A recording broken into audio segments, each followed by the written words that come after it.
મહત્વના સમાચાર પ્રાપ્ત થઈ રહ્યા છે। ભારતના કડક વલણથી ડરપોક પાકિસ્તાનમાં હડકંપ। આ સૌથી મોટા સમાચાર। ભારતના કદમથી પાકિસ્તાનમાં હડકંપ।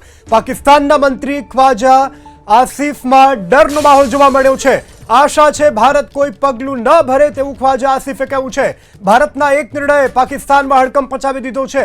પાકિસ્તાની મંત્રીએ આપ્યું છે પોતાનું નિવેદન કે ભારત કોઈ પણ પગલું ન ભરે। પાકિસ્તાનના મંત્રી ખ્વાજા આસિફમાં ડરનો માહોલ જોવા મળી રહ્યો છે। ભારતે લીધેલા પગલાંથી પાકિસ્તાનમાં ખૌફ જોવા મળી રહ્યો છે। આશા છે ભારત કોઈ પગલું ન ભરે તેવું ખ્વાજા આસિફે કહ્યું છે।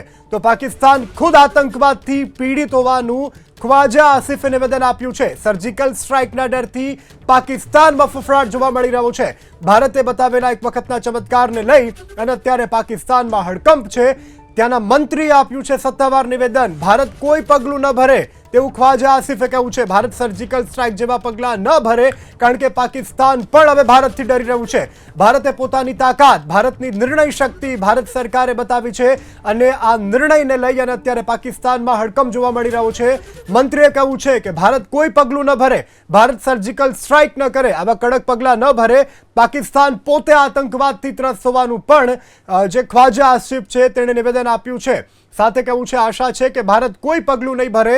ભારત સરકારના ત્રણ મોટા નિર્ણયની અત્યારે પાકિસ્તાનમાં અસર જોવા મળી છે। પાકિસ્તાનમાં ડરનો માહોલ, ભયનો માહોલ, પાકિસ્તાન પણ ઘૂંટના ટેકવા માટે મજબૂર હોય તે પ્રકારની સ્થિતિ જોવા મળી રહી છે।